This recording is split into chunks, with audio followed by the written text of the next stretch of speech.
for this evening is being a useful vessel to God. Being a useful vessel to God.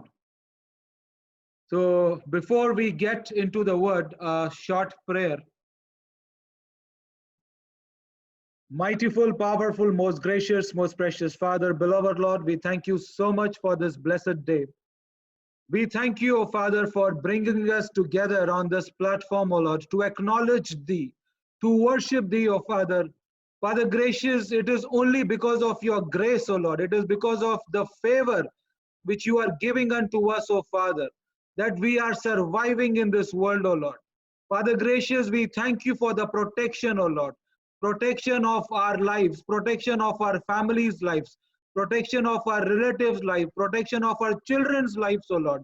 Father gracious, it is really sad to know that how people are dying around the world, how people are under this pandemic and how they are suffering, O Lord, but yet we look upon Thee, O Lord.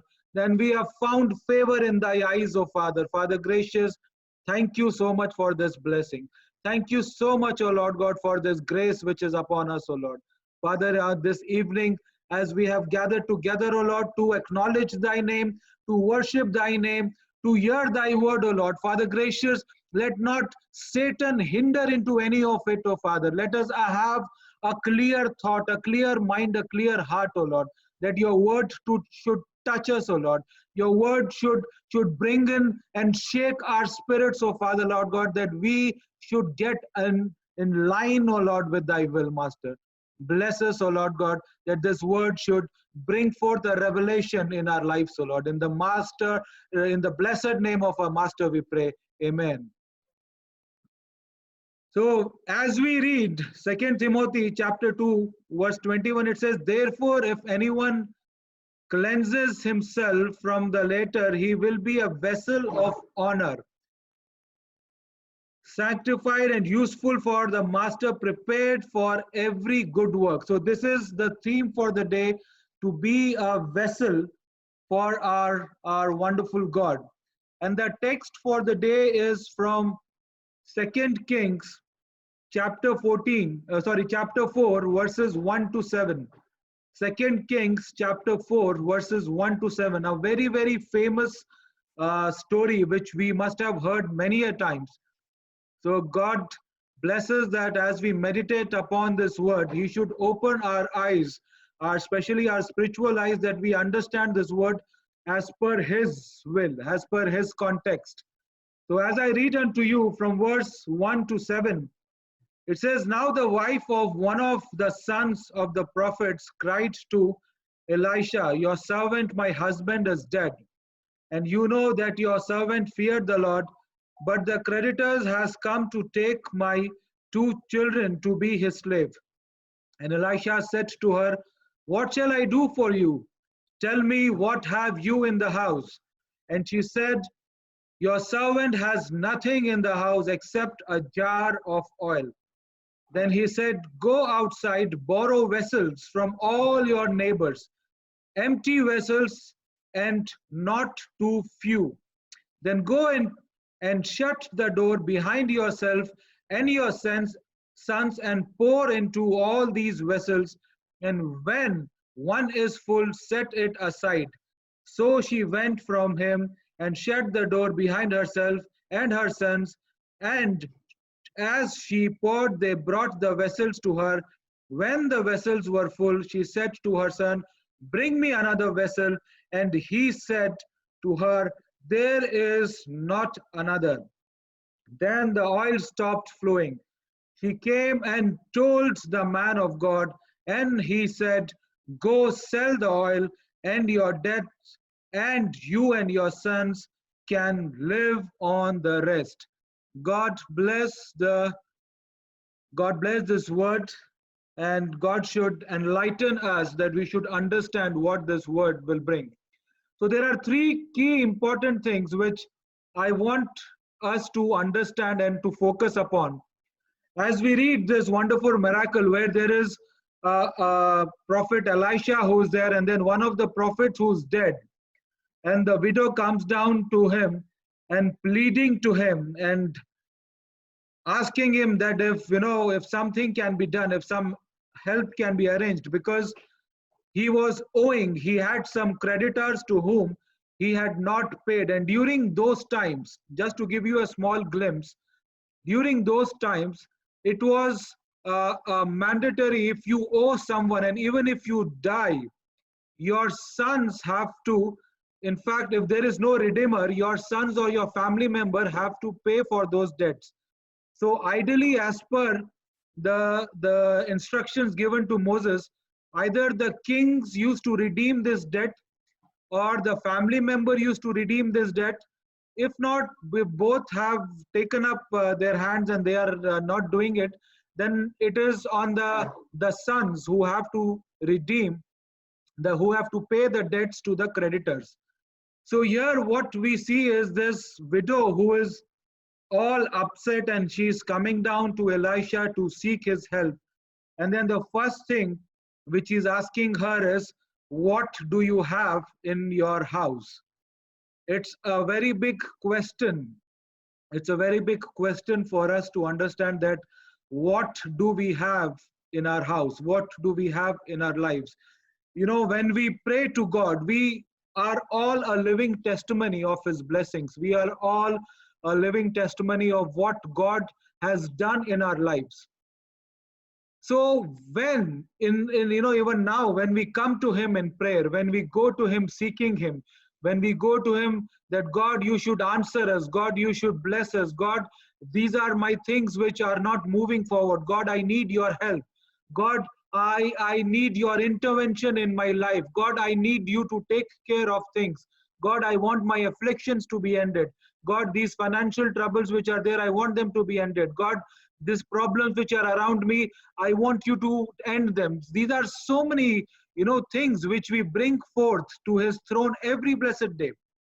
Every blessed day we come to him, we praise him, and thereafter we have a big list of things which we bring forth to him and say, God, I want you to please bless me with so many things, this and that. There are so many priorities which each and every one of us have. So here the question is, when such kind of priorities or when such kind of things, they take time to get manifested, or when these prayers get time to answer, we tend to lose our patience. We tend to come to God and say, God, you are not answering us. You have forsaken us. You have left us. But God is saying unto you that, what do you have in your house? What do you have in your house? So my people, my family, we have to understand that today the problem is not God. Today the problem is not his blessing. Today the problem is not what he wants to manifest. The problem is, what do we have in us? Are we really having that spirit which is communing with God? Are we really having that spirit of commitment toward God? Are we really having that faith to grow in God? Having faith often does not make any sense. Just as we have read this story, as we see in this story, just think, if you are in that lady's shoes, you are a widow, and then you go to this prophet, and then you say, my husband has died, he was a prophet like you, he was your follower, and he used to be with you, he has died, now there is no one else in the family to redeem this death of ours, now what do I do? And then the prophet is saying, what do you have in the house? And then she comes up and says, I have a small jar with some oil in it. And he says, okay, go and then gather some more jar, and then I'll tell you that when you pour into the other jars, you will have a lot of oil. So just think about it. What kind of a faith level will this woman have, or what kind of a faith level will we have when we are there in her shoes? Just think about it. When we visualize today, this is what God is saying unto us. When God says that, my children, this is one step which you have to do. When I want you to move forward, these are things which you have to take care of. Do we really have that faith to understand that? Do we walk with him, or do we have our own way of doing things? I am sorry to say that most of the Christians today, most of the children of God today, they take God for granted. They only call God when they are in trouble. They only call God when they have certain priorities in their life. They only call God when they feel that today XYZ thing has to be done. So let us call God so that He can come and rescue us. But when there are times, everyday communion, everyday commitment, everyday connection, everyday relationship is not there, because they only call God when they are in need. So that is when God is saying unto us that look into your life. Are you reading my word every day? Are you understanding my word every day? Are you meditating on my word every day? Is your life a prayerful life? Are you praying to me every day? Are you coming to me seeking my face every day? Are you coming to me acknowledging me every day? Are you coming to accept me every day? Because I tell you, let us be very practical. We are not accepting Christ every day. We only call him when it is our need. We only acknowledge him when it is our selfish need.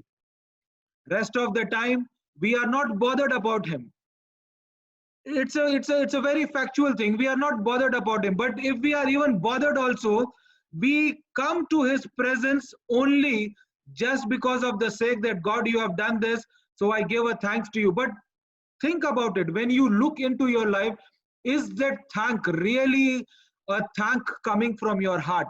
It might not happen all the time. It might not happen with all of us. There are only very few people who acknowledge this. And when God says that what is there in your house, that is where your faith matters. That is where he is looking into our lives and say, my daughter or my son, do you have that faith in you? Do you have that thing in you? When you look in your life, when you look in your house, do you have that what I want from you, that what I am looking at you? As we move forward to the second point, it talks about, are you the vessel? Are you the vessel? Because here, as we see in the widow's life, the prophet is asking her, what is there in your house? And then she says, I have a small jar. I have a small jar of oil. So here it is a question for us to understand, that are we the vessel which God can manifest his blessings upon? Are we the vessel where this holy oil can be poured upon? You know, as per the Bible, oil signifies holiness. Oil signifies the Holy Spirit. Oil signifies blessings, because when we read, most of the kings who were anointed, they were anointed with oil. David was anointed with oil. Saul was anointed with oil. So oil has a special value. Even in the tabernacle, oil with whose recipe God himself had given, that oil was used to glorify him. So oil represents holiness. Oil represents consecration. Oil represents purity. So are we the vessel where God can use us to pour his oil? This is something which we have to look upon. Today, I tell you, the problem is not with the blessings.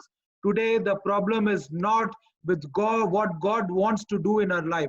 Today, the problem is that are we that vessel? Are we really that vessel which can hold this blessing, which can hold what God wants to give to us?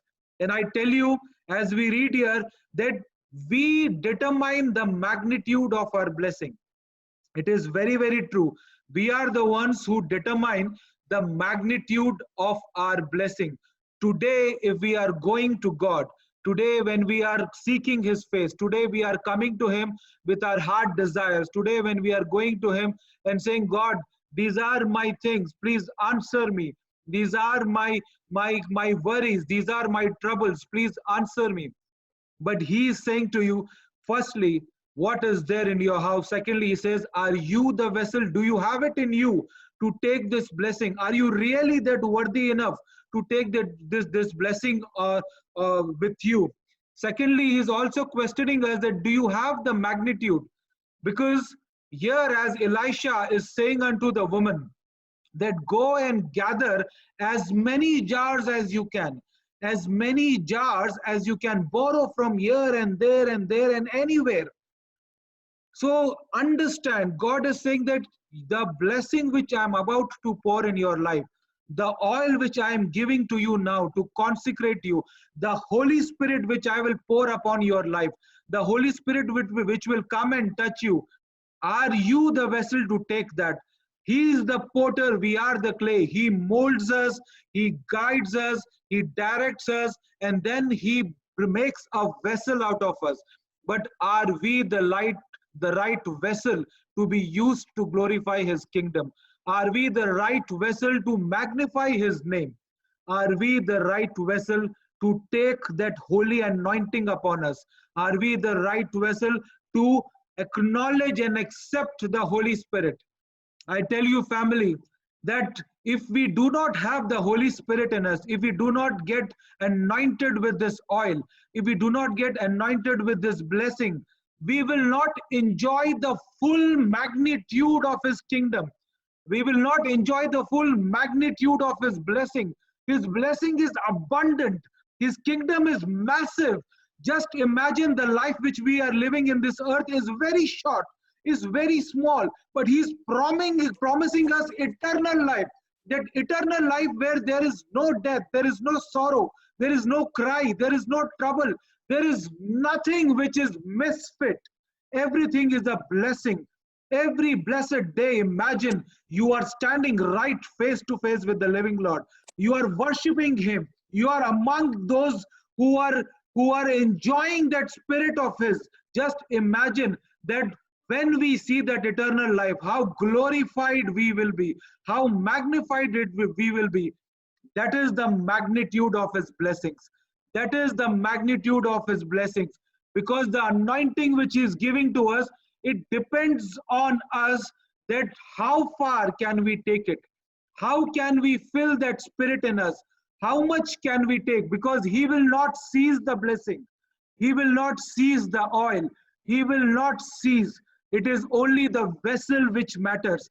So I tell to you, my family, my people, think when we are going to Christ, when we are going to our Father, when we are going in relationship with Him, when we come in prayers, when we say that God, I come to you, to your throne of grace, I come to you to seek your blessing. Just think about it. Are you coming to Him with a small vessel, or are you coming to Him with a big vessel? Or are you coming to Him with a vessel which can take all His magnitude of blessings? Because His blessings are not small. His magnitude of blessings are big. They are larger than life. They are larger than life. But it all depends on us that what portion of that blessing are we taking from Him? What portion of that blessing are we enjoying from Him? Today, when God is saying unto us that what is there in your house, and when we say to Him that God, I have only a small jar of oil, I have only a small few ml of oil, I have only a tiny, miny portion of that oil. But He says, today salvation will come in your house. That little oil which you have, that little portion of oil which you have, I will make you a magnitude. I will bring that blessing in your house. I will shaken up your souls. I will shaken up your spirit. And that small portion will multiply and multiply and multiply. But are you the vessel? Are you that vessel who can take that magnitude of blessing in you? Are you the vessel who can take the Holy Spirit in you? Are you that vessel who can take the salvation all in you? Are you the vessel who can enjoy the redeeming which He has done on the tree, on the cross? He has blessed us with His life. And today, if we are not able to take that magnitude of blessing which He is about to offer to us, we are not enjoying the fullness of Christ. We are not enjoying the Spirit of Christ. We are not enjoying the blessings which He is giving to us. My people, please understand, this is very, very important. Though this life of ours is very, very insignificant, many a times I tell you out of practical experiences which I have also faced in my life, sometimes it happens that I used to give more priority to other things. I used to say, okay, I have to go to church, but not today. I have to go to prayer, but not now. I have to answer the call, but not now, because I have my own set of things. I had my own responsibilities. But God is saying unto us, even the small oil which is there in your life, which is there in your house, though it might be insignificant, but I will multiply it for you. I will make it grow for you. I tell you out of my practical experiences, many a time it used to happen. I used to come to prayer and I think, God, I am a sinner. I am not worthy enough to come to your kingdom. What I do is not at all righteous in your sight, my God. Though you have given your life for my sins, though I've been redeemed by your blessings, but Father, I am not worthy enough because I am a sinner. I sin every day. I do things which are not righteous in your sight. I do things which are completely against thy will. Father gracious, I am not worthy to even understand thy word. I am not worthy to walk upon thy ways. I am not worthy to go as per thy will. I am not worthy to stand and say, this is my God, because I am a sinner, Father. I am a sinner, Father. Though I repent, but still I do the same sin. Though I repent, but still my life is sinful, because every day I do things which are sinful in thy sight, Father. So this is what I used to say. This is what I used to believe. This is what I used to always practice, that God, I cannot come to you. I'm not holy enough. I am not holy enough. I am not worthy enough to come to you because I am very, very insignificant. My life is very insignificant. I am not that oil which you are seeking. But my family, my people, God is saying unto us, if you have the same thinking, if you have a similar portion of belief, if you have the similar platform in your life, that insignificant oil, that insignificant things which you think of, that you are insignificant in his kingdom, he will take that insignificant thing from you and bring in that magnitude of blessings, bring in that glorification of blessings, bring in that historical blessings in your life, that when people will look at you, when your family will look at you, when your children will look at you, when your colleagues will look at you, when your parents will look at you, they will say, there is a change. This man is no more insignificant. This daughter is no more insignificant. There is a heavy pouring of the Holy Spirit. There is a pouring of the Holy Spirit. There is a blessing of God in him or on her. There is a face which is shining with the eternal light. I tell you, the magnitude of the blessings depends entirely upon us. How much can we retain? How much can we take? God will not stop blessing us. He will not stop pouring the holy anointing upon us. He will not stop the Holy Spirit from coming to us. He will not stop the gifts of the Holy Spirit to come to us. He will not stop any of the fruits which he wants to give to us. But how much can we take? How much can we retain? How much can we take in us to glorify his name? How much can we take to magnify his name? It all depends on the magnitude of blessings which we can take. If we are able to take only a small portion, let us not blame God for it. Let us not blame God for it, because that depends on us. That completely depends on us, because we are only able to take a small blessing, only a small blessing. But if we have that magnitude, if we have that big barrel, if we have that big drum, if we have that big container which can hold all these blessings, which can hold all these supernatural blessings, God will not stop. He will not cease. The oil will keep on flowing. The blessing will keep on flowing. God's manifestation will keep on flowing. There will not be a single blessed day when you will go to God and say, God, I want this, I want that, because God has provided you. He has given you the best. Even before you will ask, He will say, take it, take it, take it. He will bless you with what you do not even ask, what you do not even seek, what you do not even find. He will show you wherever you go, you will be blessed. Whatever you do, you will be blessed. Everything you touch will be blessed because you are able to take that blessing. You are able to contain that blessing. You are able to magnify that blessing. You are able to glorify that blessing. Your magnitude depends on the blessing which you can take. Please understand. Please understand, this is the Holy Spirit which is speaking unto you all and to me, that today I am pouring the blessing, the holy anointing. The magnitude of blessing is falling. Grab it, take it, contain it as much as you can, so that you will be satisfied. The promises, the blessings, the eternal life, the glorification, the wonders, the miracles which he will show, you will all be surprised. You will all be surprised.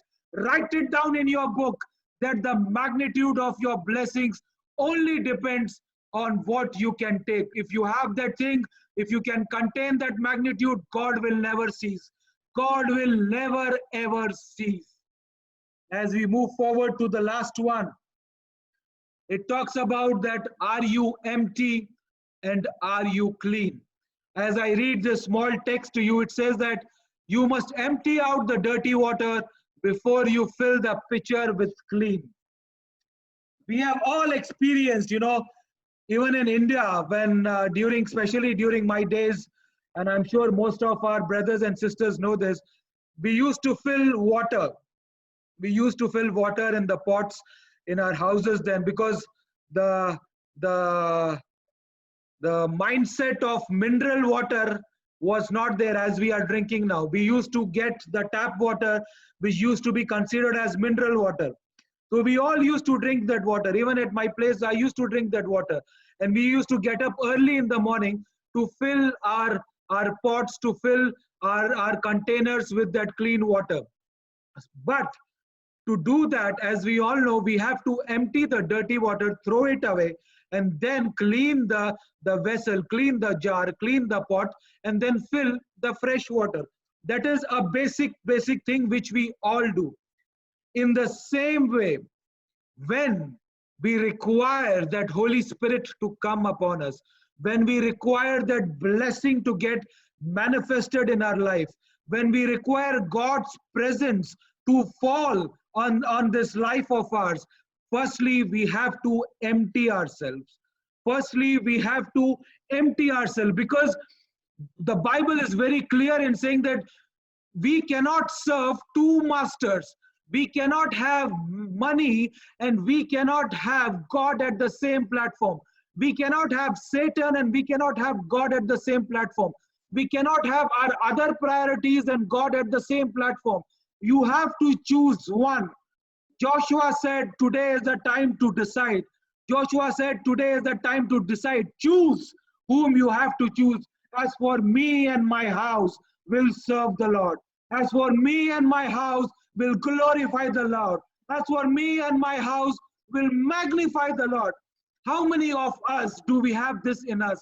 How many of us do we say that as for me and my house, will follow the Lord, will magnify the Lord, will glorify the Lord, will go to his presence every blessed day and say, Lord, I come to you, Father, because you are my strength. You are my strength. You are my comforter. You are my redeemer.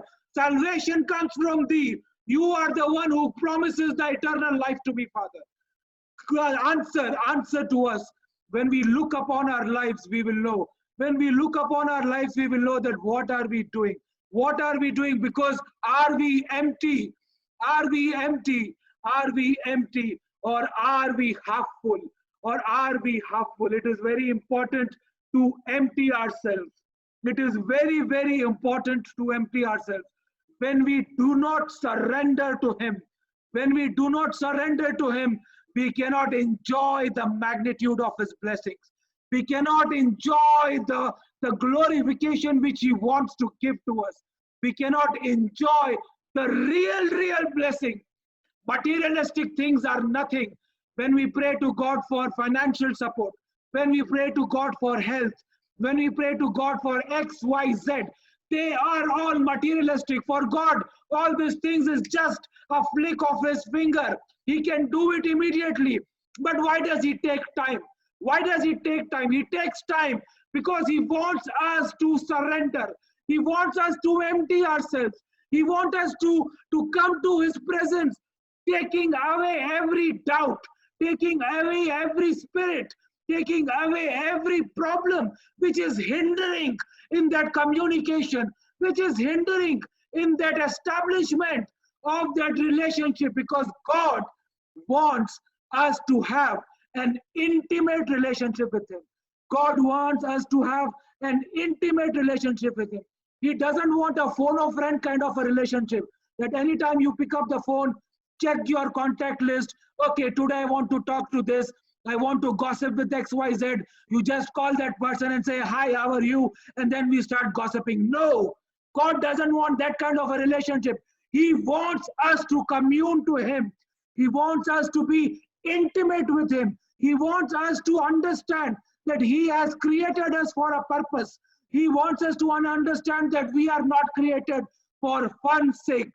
If we do not surrender, if we do not empty ourselves, if we do not completely let go every spirit which is hindering, which is a barrier in that communication, which is a barrier in that relationship, which is a barrier between us and our living God, let it all be broken. Let it all be cancelled. Let it all be taken away in the name of Jesus. Let it all be cancelled in the name of Jesus.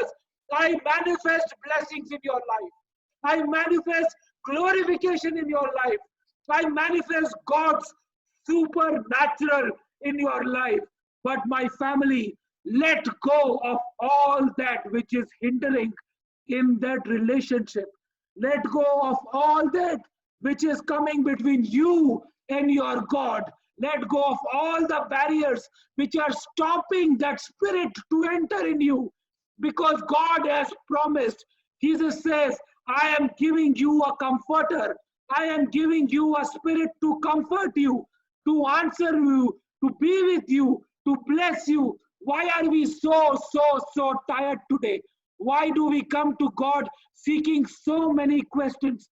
Why do we come to him that God, I want this, I want that, I want this? Because we are not communing with the Holy Spirit. We are not in contact with God. There are barriers in our life. There are barriers in our life which are hindering, which are troubling, which are in between him and us. Today I say to you in the name of Jesus, let God break all those barriers. Let God break all those barriers and you may be glorified. Let the holy anointing come upon you. May the Spirit of God touch you. May the Spirit of God touch you that you should be his vessel to be glorifying his kingdom, his vessel to magnify his kingdom, his vessel to acknowledge his kingdom. Because I tell you, my family, without being his vessel, without being in Christ, we are nothing. We are absolutely nothing. We are his children and we have to grow with him. We have to be with him. How wonderful will it be when we all see each other in eternity? How wonderful experience will it be when we see each other fellowshipping in eternity? This fellowship is a very small part. Our fellowship is in eternity. We have to be there. We have to be there. And it can only happen when we break those barriers. It can only happen when we surrender to the living Lord. It can only happen when we empty ourselves. And lastly, after emptying ourselves, we have to be clean. We have to be holy. We have to have a consecrated life. Because that dirt which is in us, with that dirt, the Holy Spirit cannot be mixed together. The Holy Spirit cannot enter into a body which is dirty. The Holy Spirit, the holy anointing cannot dwell in a body which is of sin.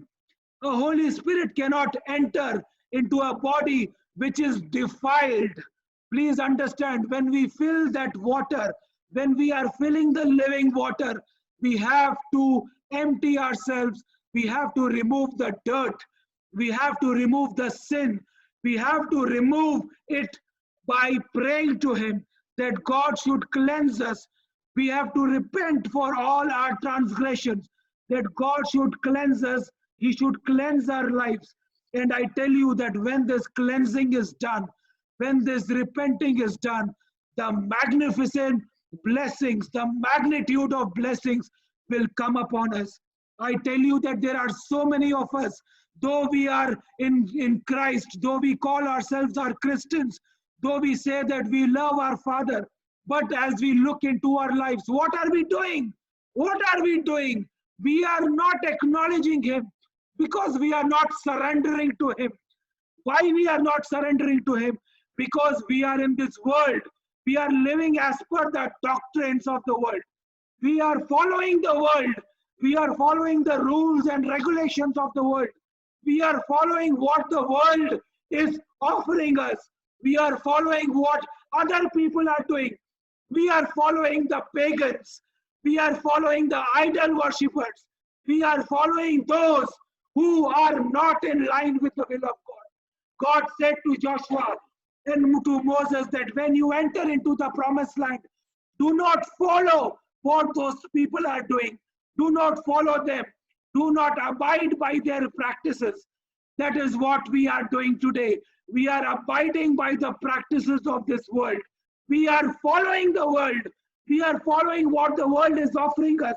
We are following things which are not as per the will of God. Because of these barriers, we are unable to enjoy the magnitude of blessings which He is giving to us. We are unable to enjoy the outpouring of the Holy Spirit. We are unable to enjoy what God wants to give to us because we are following the world. We are not surrendering to Him. We are not acknowledging Him. We are not living by the Spirit. We are not living by what God wants us to do. I know we have our own responsibilities. I know there are commitments. I know that there are priorities. I know we have families. I know we have to feed them. We have to work. We have to toil. We have to labor. But the word of God says, seek ye first the kingdom of God.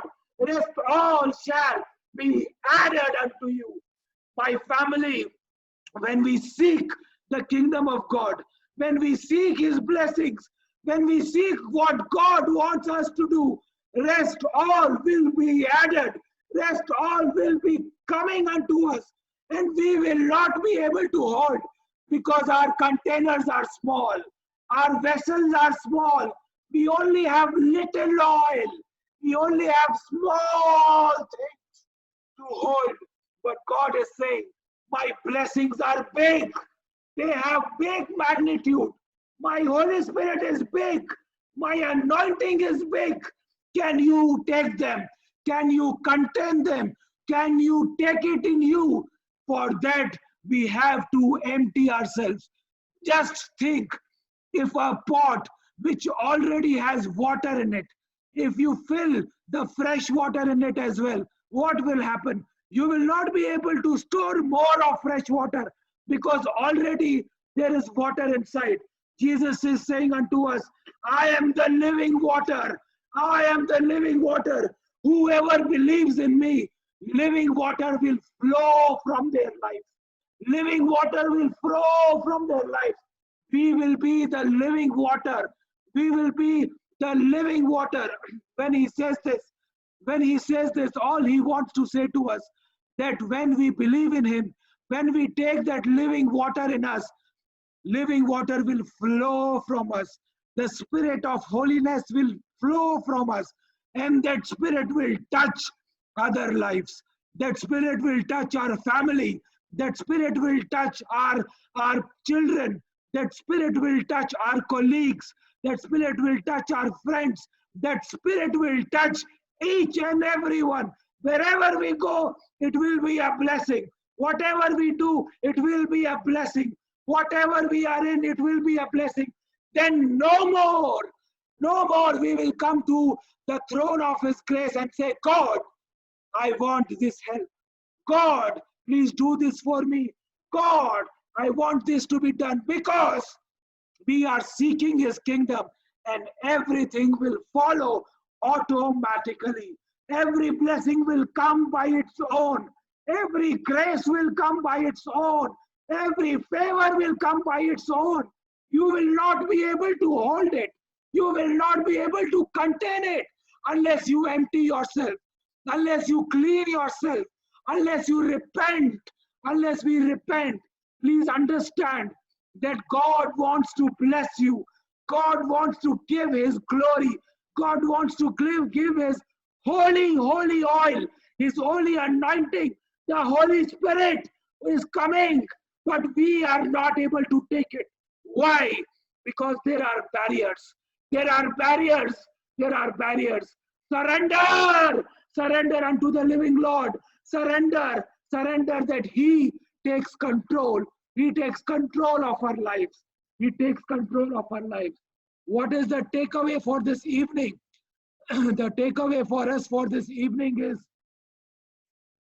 that God can do something awesome. God can do something awesome. God can do something awesome if you entrust your life fully to Him. So my family, my people, God has given this word to us today because He has expectations from us. God has expectations from His children. As we all know that He is our Father, we are His children. He is the Creator. He has blessed us with so many things. How sad will He be when He says that I am blessing you. I want you to take all my blessings. I want you to take all of it. But we are unable to retain it. We are unable to take it because we are not the right vessel. We are not using the right thing. We have to be the right vessel. And it can only happen when we surrender, when we clean ourselves, when we acknowledge Him, when we read His word, when we have a prayerful life. Let us seek the kingdom of God first, and then rest all shall be added unto you and to us all. Offer God what you have and trust Him to give you what you need. Let us offer our lives to our Father today. Let us offer ourselves to Him today as a living sacrifice, and then let us see how His glory gets manifested in our life. God bless us all. Amen to this.